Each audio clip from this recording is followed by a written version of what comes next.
Ibihe byiza mwese mukurikiye Majestic TV, yuno mwanya tubageza hamwe mu makuru yaranze iki cyumweru dusoje. Muri iki cyumweru dusoje, leta y'u Burundi yafunguye umupaka wa Gatumba uhuza iki gihugu na Repubulika na Demokarasi ya Kongo nyuma y'amezi arenga 2 yose iwufunze. Abantu ba mbere bakaba baramaze kubona ibyemezo bibemerera kujya muri Repubulika na Demokarasi ya Kongo, byatanzwe n'urwego rw'u Burundi rushinzwe abinjira n'abasohoka, bakaba bazakomereza urugendo rwabo mu mujyi wa Uvira, kuri ubu ngubu uyobowe n'ingabo za M23. Leta y'u Burundi ikaba yarafunze uyu mupaka wa Gatumba navugizo mu ntangiriro z'ukuboza mwaka 2025, ubwo ihuriro AFC M23 rirwanya leta ya RDC ryafataga umujyi wa Uvira. Akaba yarasobanuye ko imipaka iba ikomeje gukora, umutekano w'abarundi wajya mu kaga. Ubwoba bwa leta y'u Burundi bwaterwaga hanini n'uruhare ifite mu ntambara yo mu burasirazuba bwa RDC, cyane ko n'ingabo zayo nazo zirwanya AFC M23 n'umutwe wa Twirwaneho ugenzura komine Minembwe. Icyemezo cyo gufungura umupaka wa Gatumba kikaba cyarafashwe nyuma y'ibiganiro byahuje ubuyobozi bw'u Burundi nabo muri Repubulika ya Demokarasi ya Kongo. Ni mu gihe umupaka wavugizo wo wakomeje gufungwa kubera ko ibice biri hafi yawo bigenzurwa na AFC M23.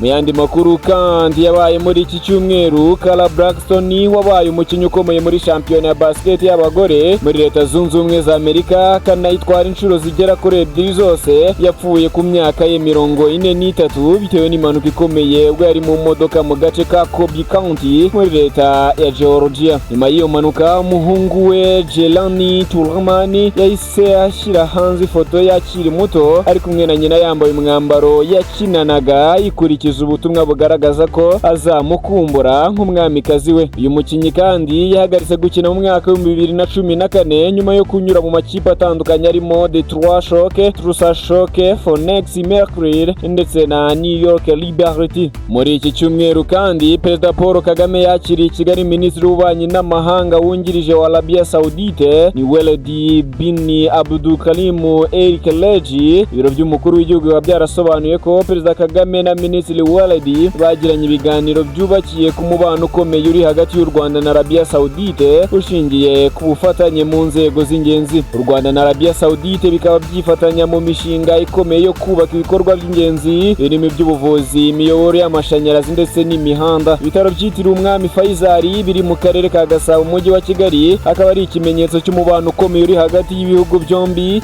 bikaba byarubatswe ku nkunga ya Arabia Saudite mu myaka y'1980, ikaba yaranatanze andi mafaranga yo kubyagura. Arabia Saudite akaba ariyo yahaye u Rwanda inguzanyo ya miliyoni 42 z'amadolari ya Amerika yo kubaka imihanda ibiri ifite uburebure bwa kilometero 150 iri mu muhanda wa Nyagatare Base Rukomo Huye Kitabi, yatashwe ku mugaragaro mu mwaka ushize 2025. Mu bindi kandi muri iki cyumweru, Minisiteri y'Ubuzima ifatanyije n'ikigo cy'igihugu cy'ubwiteganyirize RSSB byasobanuye ko kuzamura imisanzu ya mituweli byaturutse kuri serivisi nyinshi z'ubuvuzi zongerewe kuri ubu bwisungane mu kwivuza ndetse no kuba imiti yatangwaga igiye kwikuba hafi kabiri. Iyi gahunda yatangiye buri muturage asabwa gutanga amafaranga 1000 mu mwaka wa 2011, aza kuzamurwa ashirwa ku 3000, ariko kuri ubu ngubu akaba yarongereye kuzamurwa aho abishyurirwa na leta 100% izajya ibishyurira 4000, abo ku rwego rwa kabiri bakazajya bishyura 3000, leta ikabatangira 1000, naho umuturage wo mu rwego rwa gatatu akazajya yishyurira 5000, mu rwego rwa kane umuturage yishyurira 8000, naho mu rwego rwa gatanu umuntu umwe akazajya yishyura 20,020.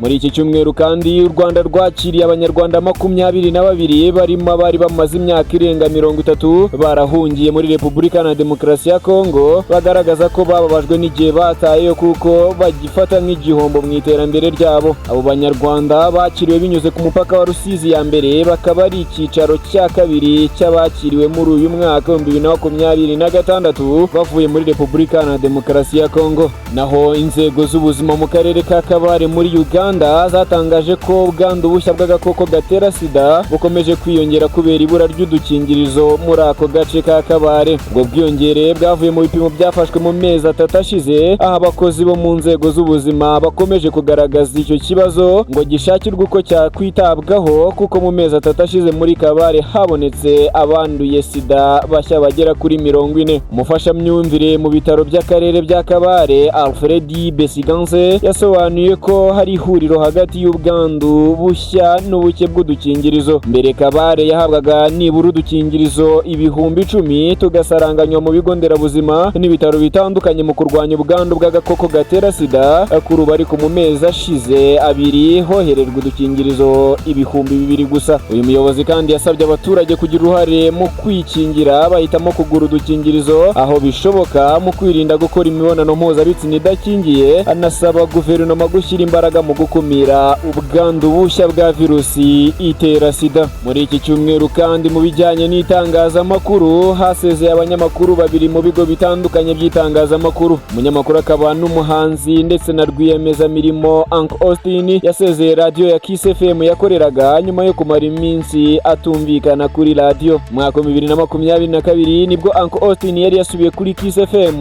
nyuma y'amezi 8 yari amaze ayivuyeho yerekeje kuri Power FM yaranafitemo imigabane. Umugabo yatangiye itangazamakuru mwaka 2005 akora kuri radio zitandukanye zirimo Radio 10, Flash FM, Key FM, yavuyeho yerekeza kuri iyi Kiss FM kuri ubu yasezeye. Uretse itangazamakuru uyu mugabo Uncle Austin akaba ari umugabo usanzwe ukunzwe by'umwihariko mu muziki mu ndirimbo yakoze mu myaka yo hambere. Uretse uyu Uncle Austin kandi umunyamakuru wakoreraga urwego rw'igihugu rw'itangazamakuru RBA Gloria Mukamabano yasezeye muri izi nshingano yari amazemo imyaka 9 yose, akaba yarahise yerekeza muri Leta Zunze Ubumwe za Amerika aho yasanze umugabo we umaze igihe kinini aba muri iki gihugu cya Amerika. Gloria yamenyekanye cyane mu gusoma amakuru kuri televiziyo y'u Rwanda. Uretse kuba yari umunyamakuru ukunzwe n'abatari bake, Mukamabano akaba yari umuyobozi wa televiziyo ya RBA y'imyidagaduro KC2. Mwaka 2015 nibwo Gloria Mukamabano yasoje amasomo y'icyiciro cya 2 cya kaminuza mu ishuri ry'itumanaho n'itangazamakuru muri kaminuza y'u Rwanda, aho yanize icyiciro cya 3 cya kaminuza mu masomo ajyanye n'iterambere Development Studies. Akaba yarinjiye mu itangazamakuru akirangiza amashuri yisumbuye, aho yakoze mu bitangazamakuru bitandukanye birimo Contact FM, radio na televiziyo 10 ndetse na Royal TV. Yagaragaje ko mu bihe atazibagirwa muri uyu mwuga w'itangazamakuru ahagaritse ari ubwo mu mwaka 2019 yagiraga amahirwe yo kwakira umukuru w'igihugu mu kiganiro yari kumwe na Jean Pierre Kagabo. Uretse itangazamakuru, Gloria yanabaye umuhanzi w'indirimbo ariko yakaba umwuga atakomeje kuko yahisemo gushyira imbaraga mu bijyanye n'itangazamakuru. Mu bindi kandi muri iki cyumweru umushumba wa Kiliziya Gatolika ku isi Papa Leo wa 14 yasabye abapadiri kurega gukoresha ikoranabuhanga ry'ubwenge buhangano ririmo n'irya ChatGPT igihe bategura inyigisho batanga mu misa. Ibi Papa Leo wa 14 yabigarutseho mu nama yabereye mu muhezo yamuhuje n'abapadiri bo muri Diocese ya Roma mu cyumweru gishize nk'uko Vatican News yabitangaje. Papa Leo yasabye abapadiri kwirinda gukoresha ubwenge buhangano igihe bategura inyigisho batanga mu misa, akanakomeje avuga ko nta munsi n'umwe ubwenge bukorano uzasimbura umupadiri.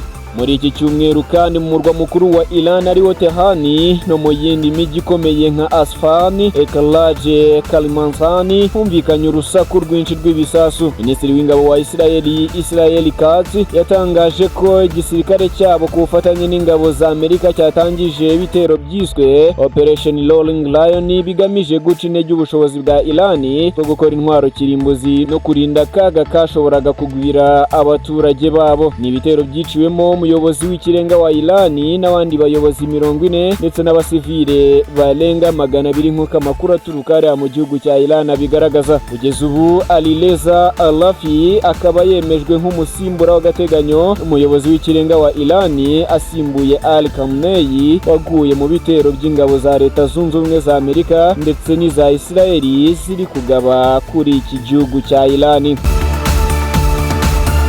Ni nuko nsoje amakuru yavugaga muri iki cyumweru. Reka mbashimire cyane mwe mwese twayabanyemo. Ndi Daniel niyo nkuru, reka twongere mu yandi makuru yacu.